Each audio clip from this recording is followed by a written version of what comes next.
ओम श्री सच्चिदानंद सद्गुरु की जय। श्री एम रचित jewel in the lotus Hindu धर्मेर निगूढ़ तत्व महत्तर महिमा आनंदमय जीवनेर अभिमुखेर पर्व थेके परवर्ती अंश। संयोजन एकजन यदि दिने दुबार कि 5 बार ध्यान करे ता कि यथेष्ट? ठीक सेरकमटा नय। शरणातीत काल थेके ऋषि मुनि ऋषि साधु सन्तरा नियमावली स्थिर करे रेखेछेन जा एकजन धार्मिक मानुषके अभ्यास एवं अनुशीलन करते हय। रीतिनीति आचार अनुष्ठान यदि अप्रयोजनीय बा जटिल मने हय ताहले ता बाद देওয়া যেতে পারে, किन्तु ওই সমস্ত নিয়মাবলী সমস্ত সযত্নে পড়াশোনা যতটা সম্ভব অনুসরণ করতে হয়, কারণ এগুলো অনুসরণ এবং অনুশীলন বা অভ্যাস করলে ধ্যানের ক্ষমতা অনেক বেড়ে যায়। এই সমস্ত যম নিয়ম অকরণীয় করণীয়র তালিকা দেয়া হলো। এগুলো সকলের ক্ষেত্রেই প্রযোজ্য, তা সে আনুষ্ঠানিকভাবে যে ধর্মাবলম্বী হোক না কেন।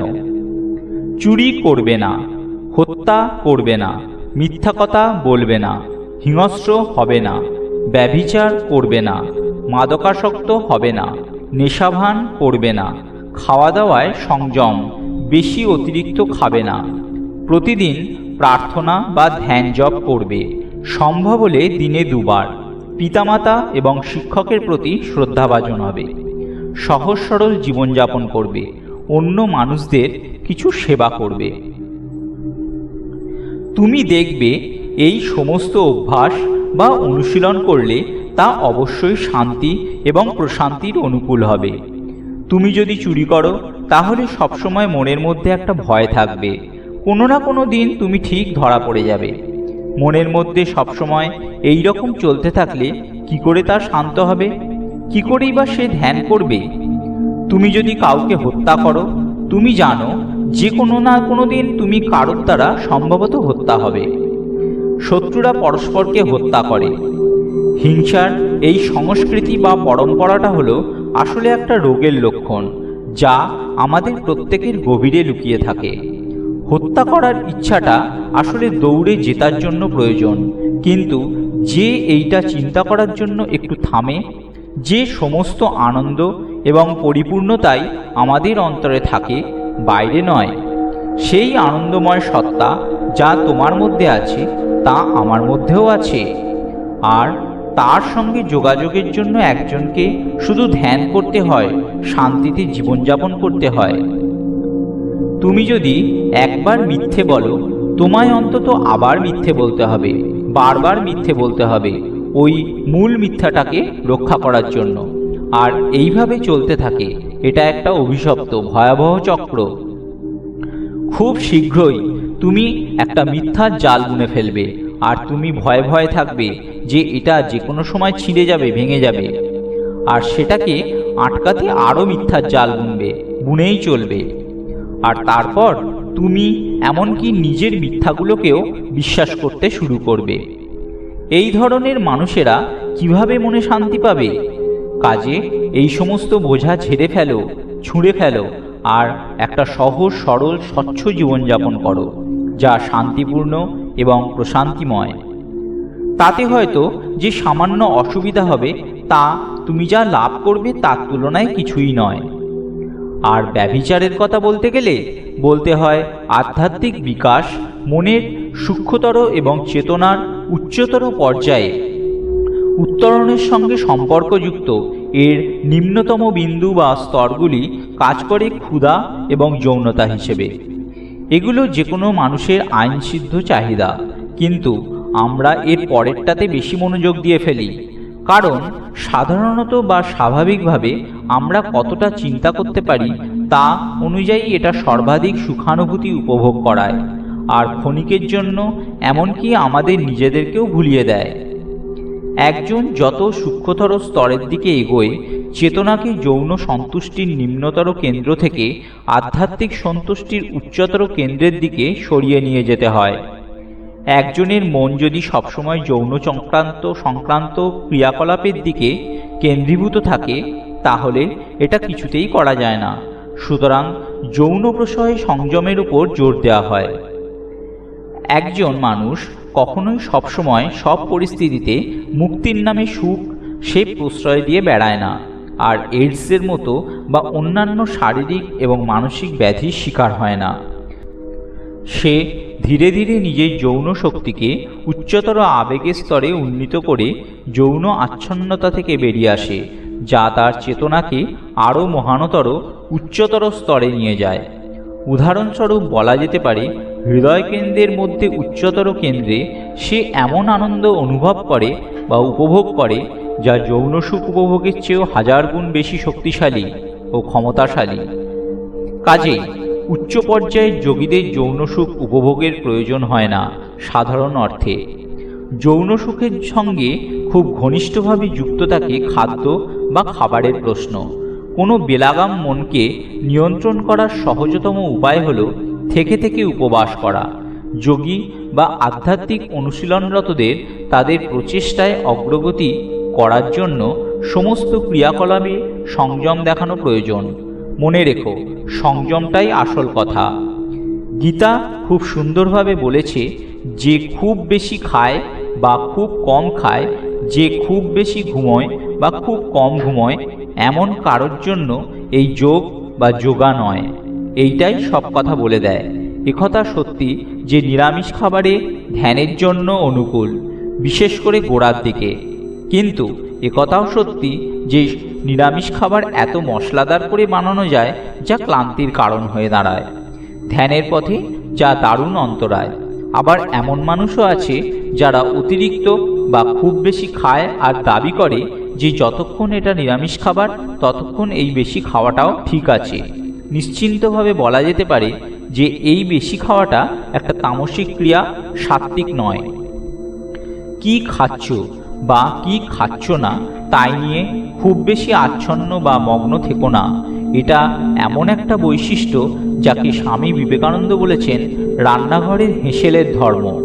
যা পুষ্টিকর, যা তোমার শরীরের প্রয়োজন তাই খাও।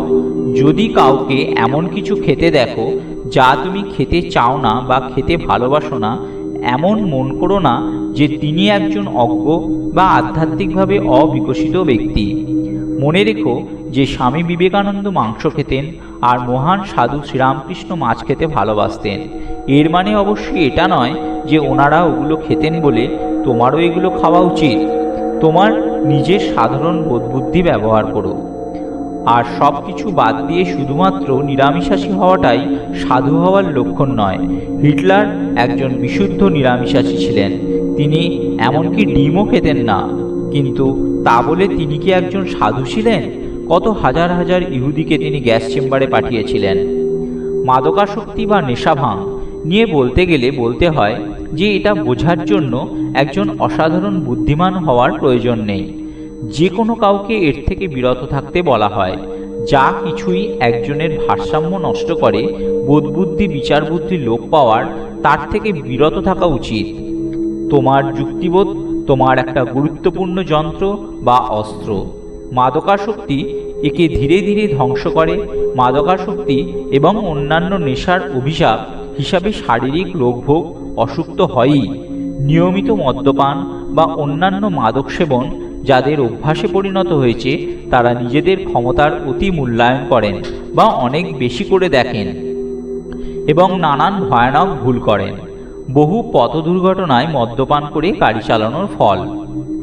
মদ্যপান বা অন্যান্য মাদক সেবন থেকে যে একটা ভ্রান্ত আত্মগরিমা জাগে, তা পরিশেষে অবসাদ ডেকে আনে। একজন মাদকাসক্তকে জিজ্ঞাসা করে দেখুন, সে তার ঘোর না কাটা এবং অন্যান্য ভয়ানক পরিণাম বা হঠাৎ করে মাদকাসক্তি ছাড়তে চাওয়াটাকে কেমন ভয় পায়। অথচ আবার সেই মাদক সেবন করে সেই একই তথাকথিত উচ্চমার্গে বা স্তরে পৌঁছানোর জন্য অধীর আগ্রহে অপেক্ষা করে। আসক্তি হলো এক ধরনের দাসত্ব, মানসিক এবং শারীরিক। তা সে মদই হোক বা অন্য কোনো মাদকদ্রব্যই হোক। মনে রাখতে হবে এই দুইয়ের মধ্যে মাদকদ্রব্য বেশি সাংঘাতিক এবং বিপজ্জনক, কারণ তা মস্তিষ্কে স্থায়ী ক্ষতি করতে বা বিপদ ডেকে আনতে পারে। ঠিক আছে, কেউ কেউ বলতে পারেন, তবে কি আমরা আমাদের জীবনে যা যা উপভোগ করি তা সবই জীবন থেকে বাদ দিতে হবে? আমরা যদি কখনো কখনো মদ্যপান না করি, তাহলে আমরা জীবনের দুঃখ দুর্দশা যন্ত্রণা থেকে দূরে থাকবো কি করে? আমরা তো তাহলে আরও বেশি হতাশাগ্রস্ত, আরও বেশি হিংস্র হয়ে উঠব। আর কোনো বিকল্প চেতনার কথা তো আমাদের জানা নেই। এবার একটু দাঁড়াও, তুমি তোমার জীবন থেকে সমস্ত উপভোগ্য জিনিস বাদ দিচ্ছ না। তুমি শুধু কম বা ক্ষুদ্র আনন্দের বদলে আনন্দ ঝর্ণার সন্ধান পেতে যাচ্ছ, যা তোমার অন্তরে বা হৃদয়ের মধ্যে উদ্বেলিত হতে পারে, যখন সেই আনন্দযোগের অবকাশই থাকবে না। এক্ষুনি একটা ভালো বা উন্নততর বিকল্প, ভালো নেশা বা আসক্তি ধরো। ঈশ্বরের নাম জপ করার চমকপ্রদ আশ্চর্য সুরা, তার জন্য স্তব করো, গান করো। তার মধ্যে থেকে স্তব করো তাকে নিয়ে, তার বিষয়ে গান করো, স্তব করো। তার জন্য তোমার ভালোবাসা কানায় কানায় ভরে নিবেদন করো। তার সামনে বাদ্যযন্ত্র পরিবেশন করো, নৃত্য পরিবেশন করে। ওহো, মীরার প্রেমের সঙ্গীত, ভক্তিগীতি, ভজন কত মধুর! তার তাম্বুরার বা তানপুরার ধুন কি স্বর্গীয়! হৃদয়ের সমস্ত প্রেম ভালোবাসা ঢেলে সেই গান গাও। হৃদয় নেচে উঠুক, ভক্তিগীতির মধ্যে নিজেকে ডুবিয়ে দাও। সেটি যেন তোমাকে চেতনার উচ্চতর স্তরে বা পর্যায়ে নিয়ে যায়। একবার যখন তুমি ভক্তির সুরার স্বাদ আস্বাদন করবে, আর অন্য কোনো কমজোরি নেশাদ্রব্য তোমার ছুঁতেও ইচ্ছে করবে না। কিন্তু তোমায় একই সঙ্গে সাবধান করে দিতে দাও, সঙ্গীতকে বিশুদ্ধ হতে হবে, ভক্তিতে পূর্ণ হতে হবে। তাকে সস্তা বিনোদনের পর্যায়ে নামিয়ে আনলে চলবে না। আর এটা একটা গন্তব্যে পৌঁছানোর একটা পন্থা বা উপায় মাত্র। ভুলে যেও না, আসল লক্ষ্যটা হচ্ছে স্বর্গীয় বা দিব্য প্রেমিকের সঙ্গে একাত্ম হওয়া, মিলিত হওয়া, বা কেউ কেউ যেমন বলে থাকেন, আকর জ্বালিয়ে নিখাস সোনা আবিষ্কার করা। এবার আসে সেবার প্রশ্ন। কেউই দিনে 24 ঘন্টা ধ্যানে মগ্ন বা ভক্তিমূলক কাজে নিয়োজিত থাকতে পারে না। ব্যতিক্রম থাকতে পারে, কিন্তু আমরা একেবারে সাধারণ আমজনতার কথা বলছি। কাজে কিছু সময় বের করো, যখন তুমি উপার্জনের জন্যও ব্যস্ত নও, আবার প্রার্থনাতেও মগ্ন নও। আর সেই সময়টা ব্যয় করো তুমি অন্য কোনো মানুষদের জন্য, বা যতটুকু করতে পারো তার জন্য। তোমার চর্মচক্ষু দিয়ে তুমি শুধুমাত্র যে দেবতাদের দেখতে পারো, তারা হলো এই জীবন্ত দেবতারা। তাদের সেবা করো, কিন্তু মনে রেখো যে এই সেবা করার সময় তুমি তাদের প্রতি কৃতজ্ঞ থেকো। তাদেরকেই তাদের প্রতি কৃতজ্ঞ থাকতে হবে, ওরা তোমার প্রতি নয়। একজন ক্ষুধার্ত মানুষকে অন্তত একবার খাইয়ে দেখো। সেই দিন তুমি যখন ধ্যানে বসবে, তখন ঈশ্বরের সঙ্গে সংযোগ করার কত সহজ হয়ে যাবে। এই তো সেদিন কে যেন আমাকে জিজ্ঞাসা করছিল, স্যার, আমাদেরকে কি এই সমস্ত নৈতিক কর্তব্য, দায়িত্ব একেবারে নিখুঁতভাবে পালন করে অভ্যাস করে তবে ধ্যানে বসতে হবে? বলে রাখি, সেইটা একেবারে প্রায় অসম্ভব। কেউই ধ্যানে বসার আগে নৈতিকভাবে একদম নিখুঁত হয়ে উঠবে, এটা সম্ভব হয় না। ঘটনাটা হলো, ধ্যান আর নৈতিক উপদেশ পালনের অভ্যাস একে অপরের পরিপূরক। আজ থেকেই ধ্যান করা শুরু করো, আর দেরি করো না। আর এর পাশাপাশি একই সঙ্গে তোমার ক্ষমতা অনুযায়ী যম আর নিয়মের নিয়মাবলী পালন করার চেষ্টা শুরু করো। এইভাবে যত তুমি এগোতে থাকবে, তত তুমি নৈতিকভাবে নির্ভুল, নিখুঁত হবে। আর ধ্যান সমাধির পথে তোমার অগ্রগতি আরও ভালো হবে। এটা চলতে থাকবে যতক্ষণ না পর্যন্ত তুমি তোমার চরম লক্ষ্যে পৌঁছতে পারছো।